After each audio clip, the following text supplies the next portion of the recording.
नमस्कार, आप देख रहे हैं हमारा खास कार्यक्रम सिटी रिपोर्ट और मैं हूं धनराज की राजधानी देहरादून से। और आज बात करेंगे बड़ी खबर की, क्योंकि उत्तराखंड की जो ऐतिहासिक चारधाम यात्रा है वो जल्द ही शुरू होने वाली है, जिसकी तारीखें भी तय कर दी गई हैं। यानी कि 30 अप्रैल से उत्तराखंड के अंदर चारधाम यात्रा शुरू हो चुकी होगी। और उसी के साथ देखिएगा कि जो तैयारियाँ हैं वो प्रशासन की तरफ से लगातार की जा रही है। आपदा प्रबंधन की भी कहीं ना कहीं जो तैयारियाँ हैं वो शुरू कर दी गई हैं। इस बार कुछ नया जरूर इस चारधाम यात्रा में किया जाएगा, क्योंकि पिछली चारधाम यात्रा में हमने देखा कि काफ़ी समस्याएं कहीं ना कहीं श्रद्धालुओं को देखने को मिली थी। और वो समस्याएं दोबारा ना हो, उसके लिए कहीं ना कहीं प्रशासन इस बार कुछ नया करने जा रहा है। क्योंकि प्रशासन की तरफ से इस बार जो भीड़ देखी गई थी पिछली बार, उसमें जो दिक्कतें आई थी उनको दूर करने के लिए एक बड़ा निर्णय लिया गया है। और साफ तौर पर इस बार जो ऑनलाइन रजिस्ट्रेशन है वो 60% ही हो पाएंगे और जो ऑफलाइन रजिस्ट्रेशन है वो 40% किए जाएंगे। हालांकि जो ऑनलाइन रजिस्ट्रेशन है वो अगले माह से या फिर कहा जा सकता है कि अगले हफ्ते से कहीं ना कहीं उत्तराखंड के अंदर शुरू हो सकते हैं। लेकिन वही देखिएगा कि जो ऑफलाइन रजिस्ट्रेशन है वो यात्रा से 10 दिन पहले ही शुरू किए जाएंगे और भीड़ अधिक ना बढ़े, इसलिए इस तरह की व्यवस्था बनाई जा रही है। और वही देखिएगा कि परिवहन विभाग ने भी कहीं ना कहीं अपनी कमर कस ली है, क्योंकि चारधाम यात्रा में परिवहन विभाग का सबसे बड़ा रोल होता है। क्योंकि यात्रियों को लाने ले जाने के लिए जो व्यवस्था की जाती है वो परिवहन विभाग की तरफ से की जाती है। और इस बार जिस तरीके से देखा जाए कि पिछली बार की यदि हम बात करें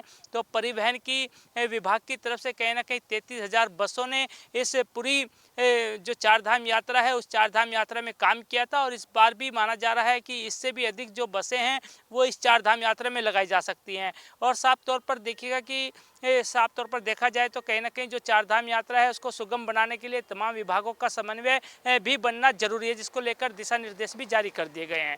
कैमरामैन वीरेंद्र थपलियाल के साथ धनराज गर्ग, JK 24/7 न्यूज़, देहरादून।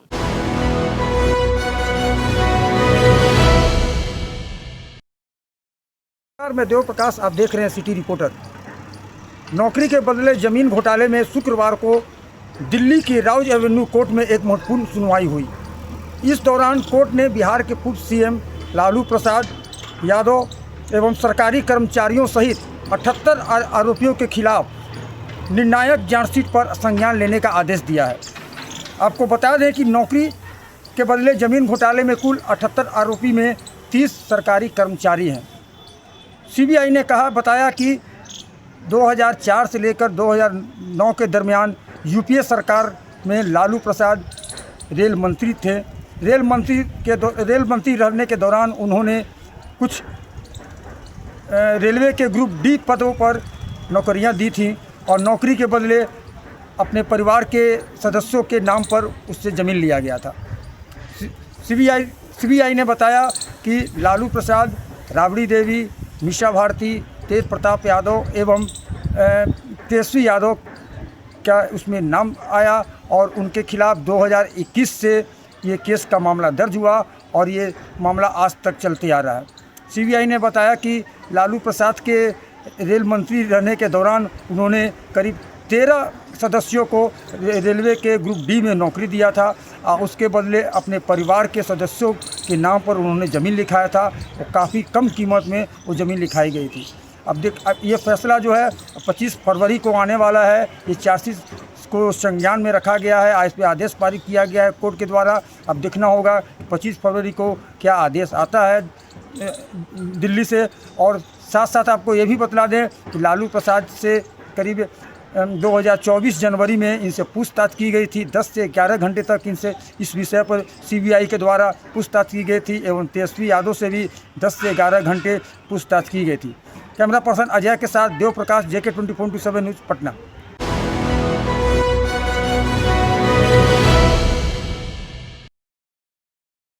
पंजाब की खडूर सब सीट से आज़ाद उम्मीदवार के रूप में लोकसभा चुनाव जीतने वाले अमृतपाल सिंह ने अब Punjab and Haryana high court के अंदर अपनी जमानत को लेकर एक याचिका दाखिल की है।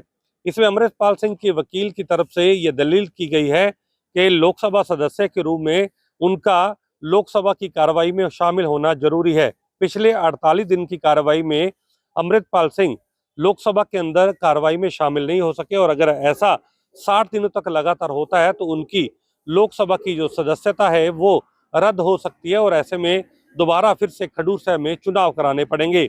अब इन तमाम दावों और दलीलों के बाद हाई कोर्ट ने 25 फरवरी का दिन मुकर्रर कर दिया है और इस 25 फरवरी के दिन हाई कोर्ट तमाम तकनीकी पहलुओं पर विचार करेगा और बहस पूरी होने के बाद हाई कोर्ट ये फैसला देगा कि क्या सचमुच लोकसभा की कार्रवाई में अमृतपाल सिंह का जाना जरूरी है या फिर उनका वहां जाना देश की सुरक्षा के लिए सेफ नहीं होगा, क्योंकि एनएसए लगने के कारण उनको लेकर लगातार केंद्र सरकार की तरफ से यही दलील दी गई है कि उनका जेल से बाहर आना सुरक्षा के लिए खतरा पैदा हो सकता है और इसी दलील के आधार पर पहले भी उनकी जमानत रद्द हो चुकी है। आपको बता दें कि इसी साल 14 जनवरी के दिन अमृतपाल सिंह के पिता और फरीदकोट से जो सांसद हैं उन्होंने एक नई पार्टी बनाने का ऐलान भी किया था जिसका नाम अकाली दल वारिस पंजाब रखा गया था और उसका अध्यक्ष खुद अमृतपाल सिंह को बनाया गया था। लेकिन नई पार्टी का गठन और खुद सांसद बनने के बावजूद अमृतपाल सिंह जेल से बाहर नहीं आ पाए हैं। जब लोकसभा के नतीजे आए थे और उसके बाद जब शपथ दिलाई गई थी तमाम सांसदों को, तब भी अमृतपाल सिंह को जेल से छूट नहीं मिली थी और बाद में अकेले उनको कुछ घंटे के लिए पैरोल पर छोड़ा गया था और वो वहां पर शपथ लेने के बाद फिर से उनको डिब्रूगढ़ जेल के अंदर बंद कर दिया गया था, क्योंकि एक लोकसभा सदस्य होने के नाते उनका कार्रवाई में शामिल होना बहुत ज़्यादा जरूरी है। और ये लगातार दूसरी बार ऐसी पिटीशन है जब उन्होंने हाई कोर्ट के अंदर ये दलीलें दी हैं। अब हाई कोर्ट ने 25 फरवरी का दिन मुकर्रर किया है और इस संविधान से जुड़े तमाम जो लोग हैं उनसे तकनीकी पहलुओं पर हाई कोर्ट जो है उनसे रिपोर्ट लेगी और अगर इस रिपोर्ट के अंदर तमाम चीज़ें, तमाम दावे, तमाम दलीलें सही पाई जाती हैं तो हाई कोर्ट उसके बाद अमृतपाल सिंह को पैरोल देने या फिर उनको जमानत देने के बारे में फैसला दे सकता है। फिलहाल निगाहें जो हैं वो 25 फरवरी को टिकी हैं कि अमृतपाल सिंह को जमानत मिलेगी, पैरोल मिलेगी या फिर नहीं मिलेगी।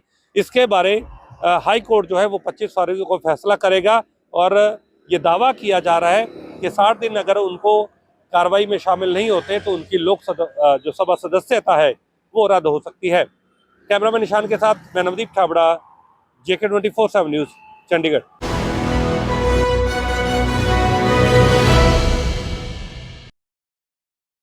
आज विधानसभा का सत्र तीसरे दौर में दाखिल हो चुका है और ख़ास तौर पर समाजवादी पार्टी के विधायकों ने बजट पे ही भी चर्चा की और कमाल अख्तर जो बहुत अहम विधायक हैं, समाजवादी पार्टी के वरिष्ठ नेता हैं समाजवादी पार्टी के, उन्होंने कई सवाल स्वास्थ्य सेवाओं को लेकर किए, जिसका जवाब डिप्टी सीएम ने किया कि अगर एक भी डाटा कमाल अख्तर पेश कर दें तो हम अधिकारियों को बर्खास्त कर दें। कमाल अख्तर का ये कहना है कि जितने भी सामुदायिक केंद्र हैं स्वास्थ्य, ज़िला स्तर पे हों, ब्लॉक स्तर पे हों या कस्बे में हों या तहसील में हों या बड़े मेडिकल कॉलेजेस हों या बड़े सरकारी अस्पताल हों, वहाँ पर दवाइयों की कमी है, टेक्नीशियन की कमी है, सामग्री उपलब्ध नहीं है और MBBS डॉक्टर नहीं मिलते हैं, जिसकी वजह से आम जनमानस, गरीब गुरबा का इलाज नहीं हो पाता। स्वास्थ्य सेवाएं चरमरा गई हैं उत्तर प्रदेश की, ये इल्ज़ाम था कमाल अख्तर का। वहीं डिप्टी सीएम ने कहा ये झूठा इल्ज़ाम है, एक भी डाटा ऐसा दिखा दें, फुटेज दिखा दें या कहीं लिखित तौर पर दिखा दें, अगर इस तरह की चीज़ें नज़र आएंगी तो हम कार्रवाई करेंगे और अधिकारियों को बर्खास्त करेंगे। इस जवाब में कमाल अख्तर ने कहा कि हम डाटा शीघ्र आपके सामने पेश करेंगे। कैमरा पर्सन जुबैर के साथ रज़ा अब्बास, लखनऊ, JK न्यूज़।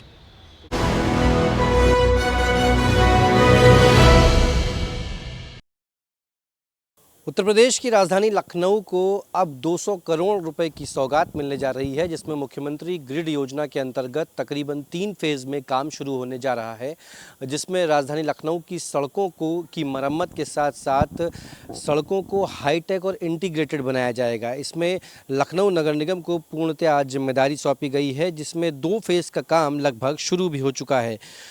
पूरे लखनऊ को तकरीबन 4 जोनों में बांट करके उसके अंतर्गत काम किया जा रहा है, जिसमें सड़क पर लगने वाले इलेक्ट्रिक पोलों को अब ज़मींदोज़ किया जाएगा और साथ ही साथ सड़कों पर दिखने वाले तार भी ज़मींदोज़ किए जाएंगे। इतना ही नहीं, जगह जगह पर पानी के वाटर कूलर के साथ साथ बैठने की मुकम्मल व्यवस्था भी कराई जाएगी। उत्तर प्रदेश के मुख्यमंत्री योगी आदित्यनाथ ने साफ तौर पर राजधानी लखनऊ को 200 करोड़ रुपये की मुख्यमंत्री ग्रिड योजना के अंतर्गत सौगात दी है, जिसमें 3 फेज़ में काम शुरू होना है। तीसरे फेज़ का काम जल्द ही लॉन्च किया जाएगा। हाल की बात करें तो तकरीबन 2 फेज़ शुरू हो चुके हैं, जिसमें भूमिगत करे जा रहे हैं जो इलेक्ट्रिक पोल हैं। इसके साथ साथ बैठने की मुकम्मल व्यवस्था के साथ साथ अगल बगल साफ तौर पे जो ग्रीन जोन है उसको डेवलप किया जाएगा। वातावरण को स्वस्थ रखने के लिए, प्रदूषण ना होने को देखते हुए इन तमाम व्यवस्थाओं को किया जाएगा। उत्तर प्रदेश में राजधानी लखनऊ के नगर निगम को तकरीबन 200 करोड़ रुपए की ये सौगात दी जा रही है। इस सौगात के अंतर्गत कई इंटीग्रेटेड सिस्टम भी इसमें जुड़े हुए हैं, जिसमें इलेक्ट्रिक पोल के साथ साथ सिटिंग अरेंजमेंट के साथ साथ प्रदूषण को नियंत्रण रखने के साथ साथ जो सिग्नल लाइटें हैं उनको भी इसमें जोड़ा गया है। यानी कि जो सिग्नल लाइटें होंगी वो भी विदिन सेकंड की होंगी और उनको भी एक ऐसे स्थान पर लगाया जाएगा जिससे पोल के माध्यम से सड़क को बाधित ना किया जाए। तीसरे फेज़ का काम जल्द ही लॉन्च होगा। लखनऊ नगर आयुक्त की ओर से 2 फेज़ के कामों को शुरू कराया जा चुका है। महापौर सुषमा खरकवाल ने भी हाल ही में पीएसी कॉलोनी के पास 2 फेज़ों का उद्घाटन किया, जिसमें ऊर्जा मंत्री, नगर विकास मंत्री ए के शर्मा भी शामिल हुए। साफ तौर पे इन योजनाओं से उत्तर प्रदेश की राजधानी लखनऊ निवासियों को बेहद लाभ होगा और लाभ के साथ साथ सड़कों पर बाधित करने वाले ये इलेक्ट्रिक पोल, यूनिपोल और तमाम ऐसी चीज़ों को अब ज़मींदोज़ किया जाएगा, जिससे कि आम जनता को कहीं ना कहीं फ़ायदा होगा। वीडियो जर्नलिस्ट किशन के साथ गौरव पांडे, JK 24/7 न्यूज़, लखनऊ।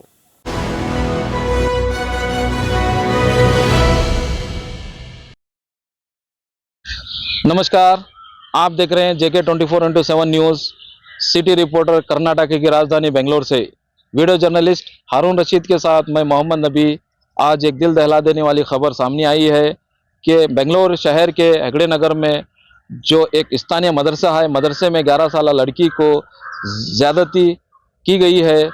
यहाँ पर स्थानीय मदरसे के जो इंचार्ज हैं उन्हीं का बेटा 11 साल लड़की के साथ ज़्यादती करता था, मारपीट करता था। ये सभी वारदात मदरसे के CCTV फुटेज में कैद की गई है। जैसा ही CCTV फुटेज, स्थानीय पुलिस वहाँ पर मौके पर पहुँचने के बाद पूरे हर फुटेज को चेक करने के बाद जो मदरसे का इंचार्ज है उसी का लड़का हसन नामी को पुलिस ने गिरफ्त में लिया है। और इस लड़की की वालदा जुलाई 2024 में इसी मदरसे के हॉस्टल में दाखिला दिलाया था, क्योंकि यहाँ पर एक दीनी इस्लामी तालीम हासिल कर सके और यहाँ पे एक अच्छे से माहौल में पल सके। लेकिन इस दरिंदाना हरकत की वजह से पूरे एक मुस्लिम समाज को एक कलंक लगा है। ऐसे दरिंदों को सख्त सज़ा होनी चाहिए, क्योंकि इस्लाम एक ऐसा मज़हब है यहाँ किसी के साथ ज़्यादती या बुराई या नहीं की जा सकती। लेकिन इस मदरसे के इंचार्ज का जो बेटा है इस एक बहुत बुरी हरकत करा है। यहाँ पर बेंगलोर शहर में एक ये घटना से बहुत से लोगों को दुख भी पहुंचा है। लेकिन एक बड़े अफसोस की बात कि एक दीनी मदरसे में इस तरह हरकत की गई है। वीडियो जर्नलिस्ट हारून रशीद के साथ मोहम्मद नबी, सिटी रिपोर्टर, बेंगलोर।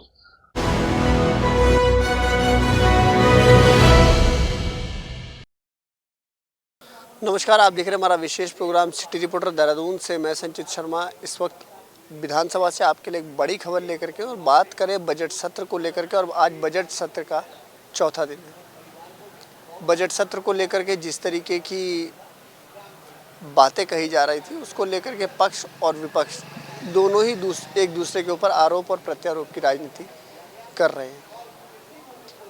जहाँ एक तरफ इस बार का उत्तराखंड का बजट चर्चाओं में है, वहीं विपक्ष का कहना यह है कि उत्तराखंड के अंदर जो बजट लाया गया है वो बेहद ही कहें कि बजट जनता के अनुरूप नहीं है। उन्होंने कहा कि बात यूसीसी की करें कि यूनिफॉर्म सिविल कोड लागू करने की बात करी, यूनिफॉर्म सिविल कोड लागू करा, लेकिन उसके लिए बजट मात्र 30 करोड़ का रखा गया। इस वक्त जो बड़ा मुद्दा विधानसभा में देखने को मिल रहा है वो है कि यूसीसी में लिव इन रिलेशनशिप को लेकर के जो उप नेता प्रतिपक्ष भुवन चंद कापड़ी हैं उनका कहना ये है कि जहाँ भारतीय जनता पार्टी एक तरफ सनातन की बात करती है, वहीं लिव इन रिलेशनशिप जैसी चीज़ों को मान्यताएं अगर उत्तराखंड के अंदर इस कानून के तहत मिलती है तो निश्चित तौर पे माना जाएगा कि वेस्टर्न कल्चर को अपनाने का काम भारतीय जनता पार्टी कर रही है।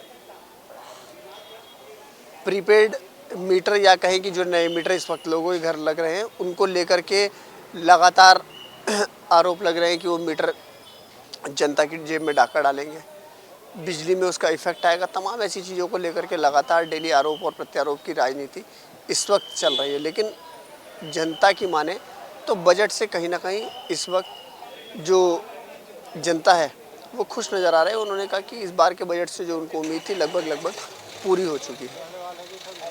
अब देखने वाली बात ये होगी कि और जो आरोप और प्रत्यारोप की राजनीति इस वक्त चल रही है उसको किस तरीके से जनता के बीच में ले जाएंगे और क्या क्या मुद्दे इस बार बनेंगे। कैमरा पर्सन वीरेंद्र थपलियाल के साथ JK24 के लिए देहरादून से संचित शर्मा।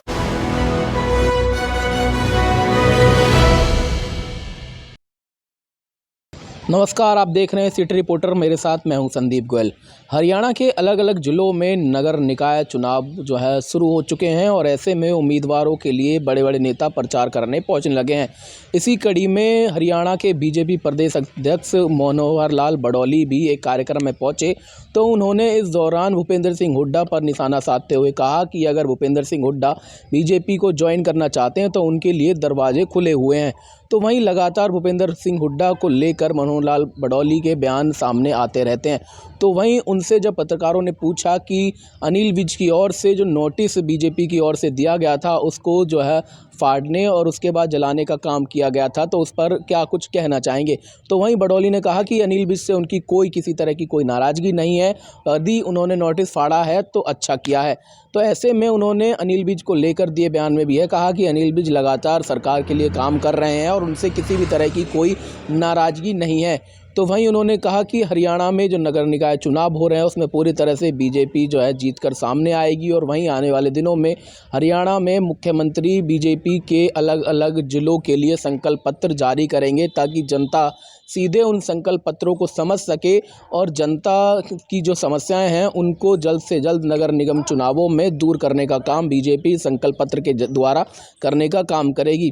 हालांकि ऐसा पहली बार होगा जब हरियाणा सरकार नगर निगम चुनावों में पार्षदों के लिए अपना संकल्प पत्र जारी करेगी। इससे पहले विधानसभा और लोकसभा चुनावों में ही पार्टी की ओर से इस तरह के घोषणा पत्र और संकल्प पत्र जारी होते आए हुए हैं, लेकिन इस बार नगर निगम चुनावों में भी बीजेपी पूरी तरह से जीत हासिल करने के लिए एड़ी चोटी का जोर लगा रही है और संकल्प पत्र जारी करने की बात कर रही है। अब देखने वाली बात यह होगी कि नगर निगम चुनाव 2 मार्च को होने और उसके बाद क्या कुछ अलग अलग राज्यों अलग अलग जिलों में क्या कुछ रिजल्ट बीजेपी के पक्ष में नजर आता है। सहयोगी राकेश के साथ संदीप गोयल, JK24 न्यूज़, फरीदाबाद।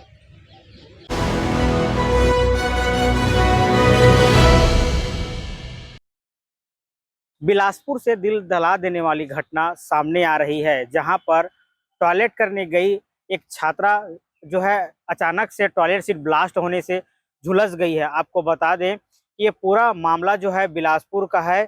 ये जांच में ये पता चला है कि कुछ शरारती बच्चे जो है सोडियम को जो है कॉइल पेपर में लपेट कर टॉयलेट सीट में रख दिए थे। उसके बाद छात्रा जो है अंदर जो है वॉशरूम गई, जैसे ही फ्लैश के बटन को दबाई तो जो है अचानक से जो है टॉयलेट सीट जो है जोर से ब्लास्ट हुआ, जिसकी चपेट में आने से छात्रा जो है गंभीर रूप से घायल हो गई। वहीं इस पूरे मामले को लेकर के जो है जैसे ही पेरेंट्स को पता चला, पेरेंट्स वहां पर पहुंचे और जमकर के लापरवाही का आरोप जो है स्कूल प्रशासन पर लगाया। स्कूल कहना है कि इस पूरे मामले पर जो सोडियम जो धातु था ये प्रतिबंधित था, उसके बाद भी आखिर स्कूल में कैसे पहुंचा? क्या किसी की साजिश थी या फिर किसी शरारती बच्चे ने किया था? इस जांच को लेकर के पुलिस वहां पर पहुंची और पुलिस जो है जांच कर रही है। फिलहाल जो है गंभीर अवस्था में जो है छात्र को जो है हॉस्पिटल में जो है एडमिट करा गया। अब देखना ये होगा कि आखिर ये किसी की शरारत थी या कोई शरारती बच्चे इस घटना को अंजाम देना चाहते थे। अब आखिर इस मामले को लेकर पुलिस छानबीन जो है कर रही है। अब देखना ये होगा कि छानबीन पर क्या निकल करके सामने आता है, जो देखने वाली बात होगी। कैमरामैन पिंटू देवांगन के साथ शंभू रहे, JK24 न्यूज, रायपुर।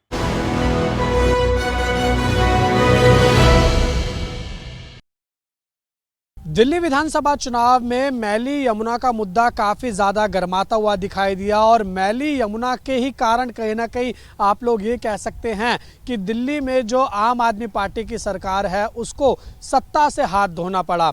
और जैसे ही दिल्ली में भारतीय जनता पार्टी की सरकार काबिज हुई उसके बाद से ही हमें ये देखने को मिला कि मैली यमुना में जो बड़ी बड़ी मशीनें हैं साफ़ करने के लिए उतार दी गई।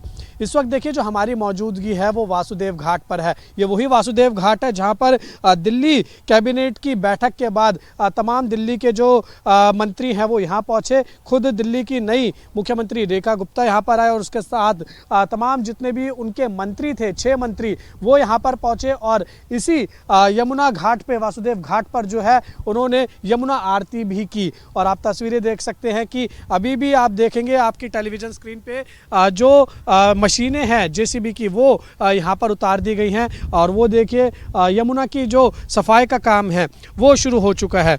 यहाँ आपको बता दें कि जो अधिकारियों ने जानकारी दी है और सूत्रों के हवाले से जानकारी मिली है उसके अनुसार नदी में गाद की वास्तविक स्थिति का पता लगाने में अभी कम से कम 2 से 3 हफ्ते का समय लग सकता है। और इसी के साथ सफाई अभियान के तहत यमुना के किनारे और नदी के बहाव के बीच जमा गाद को हटाने के लिए मेगा जेसीबी मशीनों का इस्तेमाल किया जा रहा है।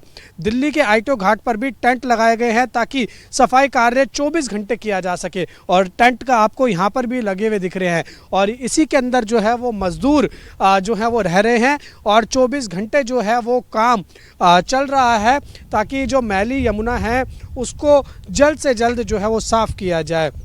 और तस्वीरें हम आपको लगातार दिखा रहे हैं।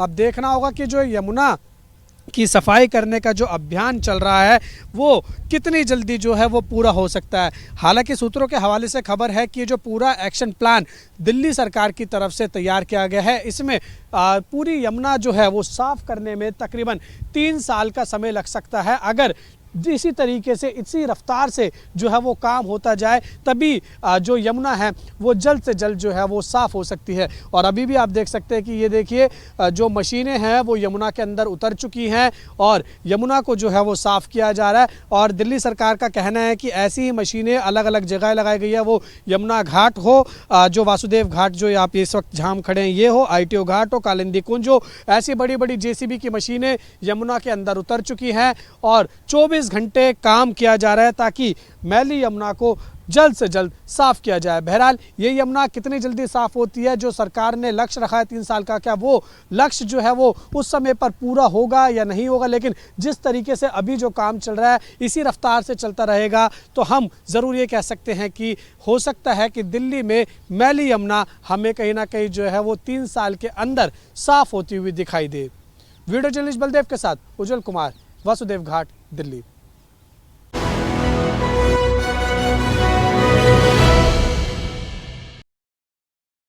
प्रयागराज के कुंभ में जहां देश दुनिया के लोग पहुंचकर स्नान कर पुण्य का लाभ ले रहे हैं तो वहीं उत्तर प्रदेश की जेल में बंद कैदियों के लिए भी सरकार ने इंतजाम किए हैं।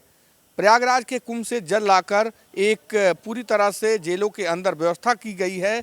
उस जल को डालकर सारे कैदियों को उसमें स्नान कराया गया ताकि वो भी प्रयागराज के जो पुण्य का लाभ है उनको भी मिल सके।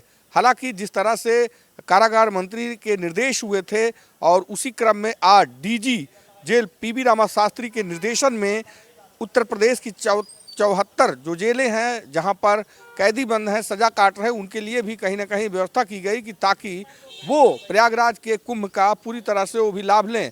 हालांकि इसको लेकर जेलों में व्यवस्था की गई और कहीं ना कहीं जो कुंभ से पावन धरा की जो जल लाया गया था गंगा का, उससे सारे कैदियों ने स्नान किया है।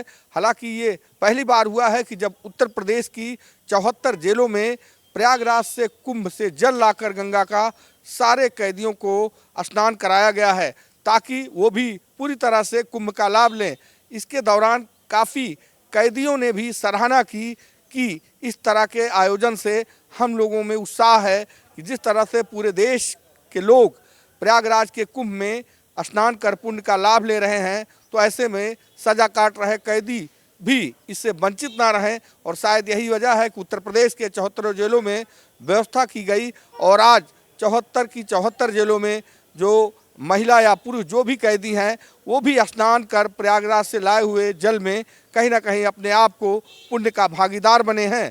तो ऐसे में एक पहली बार ये पहल देखी गई कि प्रयागराज से कुंभ का जल लाकर 74 जेलों में कैदियों को भी स्नान कराया गया। कैमरामैन किशन के साथ उमेश मिश्रा, JK 24x7 लखनऊ।